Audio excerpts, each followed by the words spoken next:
లోక్సభలో ప్రతిపక్ష నేత దేశంలో ట్యాక్స్ టెర్రరిజం మిడిల్ క్లాస్ ప్రజలకు వెన్నుపోటు పొడిచారు.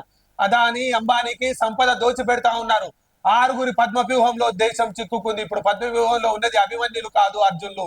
ఇక నుంచి నేను మాట్లాడుతుంటే మోదీ సభకే రారని కామెంట్స్. బడ్జెట్ లో మధ్యతరగతి ప్రజలకు కేంద్రం వెన్నుపోటు పొడిచిందని లోక్సభ ప్రతిపక్ష నేత రాహుల్ గాంధీ ఫైర్ అయ్యారు.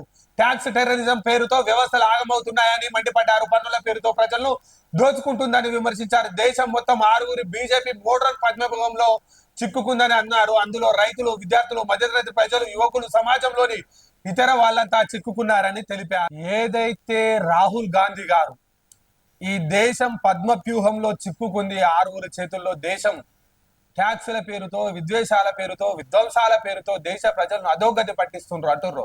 దానికి సంబంధించి ఆ ఆరుగురు పద్మవ్యూహం ఏందో కథా కమా మిసు వైనాల్ రాజు న్యూస్ ఛానల్లో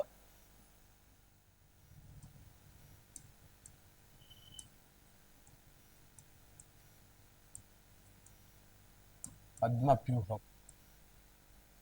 ఒకటి, మోడీ. రెండు, అమిత్ షా. మూడు, అంబానీ. నాలుగు, అదాని.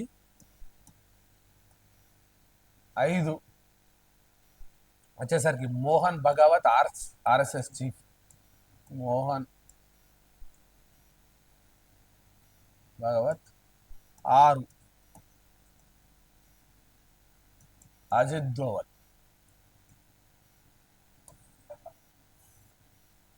దేశం ఈ ఆరుగురు చేతుల్లో పద్మవ్యూహం లెక్క.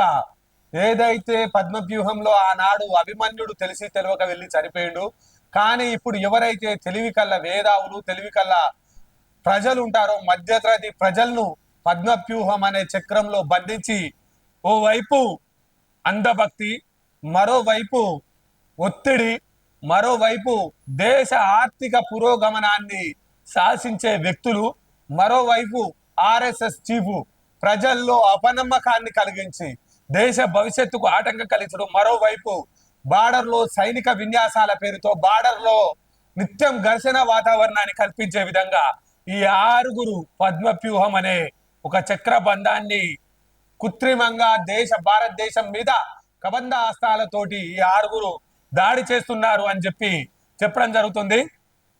అదే విధంగా నిర్మలా మేడం ప్లీజ్ నవ్వే ముచ్చట కాదు, రైతు సంఘాలతో మాట్లాడేందుకు కేంద్రం సిద్ధంగా లేదని రాహుల్ మండిపడ్డారు. చిన్న పరిశ్రమలు ఏర్పాటు చేసే ఉద్దేశం దేశానికి కీలక పాత్ర పోషిస్తున్న వారిని ట్యాక్స్ల పేరుతో ఇబ్బందులకు గురి చేస్తున్నారని, అర్ధరాత్రులు ఫోన్ చేసి సతాయిస్తున్నారని మండిపడ్డారు. దేశాభివృద్ధిలో 73% ప్రజలకు న్యాయం దొరకడం లేదని, తమ వంతు పాత్ర ఉందనేది 73% ప్రజలు తెలుసుకోవాలన్నారు.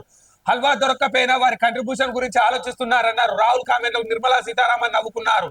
ఇది చూసిన రాహుల్ మేడం ప్లీజ్ ఇది నవ్వే ముచ్చట కాదు అని, మీరు అలా నవ్వద్దు, ఆలోచించాల్సిన విషయం, మీరు తీసుకునే నిర్ణయాలు దేశ భవిష్యత్తును నిర్ణయిస్తాయని, పద్మవ్యూహంలో ఉన్నది సాధారణ ప్రజలు, యువకులని బీజేపీ వాళ్ళు అనుకుంటున్నారు, కానీ అక్కడ ఉన్నది అభిమన్యులు కాదు, అర్జునులు. మీ పద్మవ్యూహాన్ని ఛేదిస్తారు. ఇందులో ఇండియా కూడా మొదటి అడుగు వేసింది. మీ ప్రధానమంత్రి కాన్ఫిడెన్స్ ను విరిచేసింది. అందుకే మోడీ సభకు రావడం లేదు. ఇప్పుడు చెప్తున్నా, మీరంతా వినండి. నేను మాట్లాడుతున్నప్పుడు మోడీ సభకే రారు అని చెప్పి రాహుల్ గాంధీ గారు ఏదైతే నిర్మలా సీతారామన్ గారిని ఉద్దేశించి చెప్పడం జరిగింది.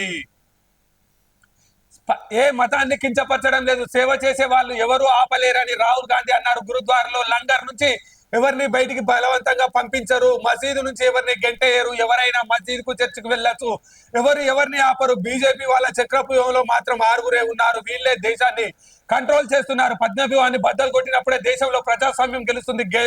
హిందూ సమాజం గురించి మీకు ఏమీ తెలియదు, నేను ఏ మతాన్ని కించపించలేదు, నేను చచ్చిపోయే వరకు ఎవరిని కించపించను అన్నారు. కాగా రాహుల్ ప్రసంగిస్తున్న టైంలో బీజేపీ ఎంపీలు అభ్యంతరకరం వ్యక్తం చేశారు. ప్రసంగాన్ని అడ్డుకునేందుకు ప్రయత్నించారు. స్పీకర్ ఓం బిర్లా కలగజేసుకొని ఒకరు ప్రసంగిస్తున్నప్పుడు అడ్డుతగలడం సబబు కాదని, సభా మర్యాదలు పాటించాలని తెలిపారు.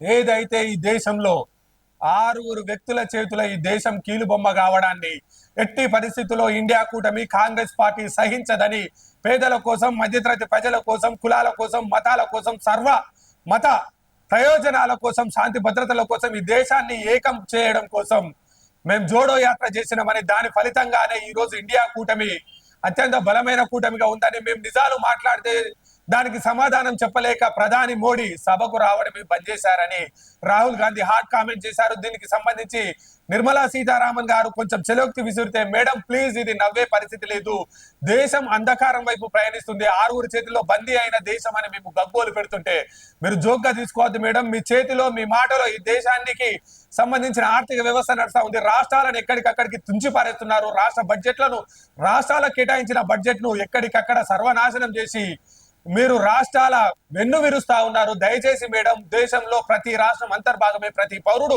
దేశ పౌరుడే, మీరు 6 పద్మవ్యూహం కోసం పనిచేయకండి, 150 కోట్ల జనాల కోసం పనిచేయండి అని చెప్పి లోక్సభలో రాహుల్ గాంధీ గారు విద్వేగభరితమైన ప్రసంగాన్ని ప్రసంగించడం జరిగింది.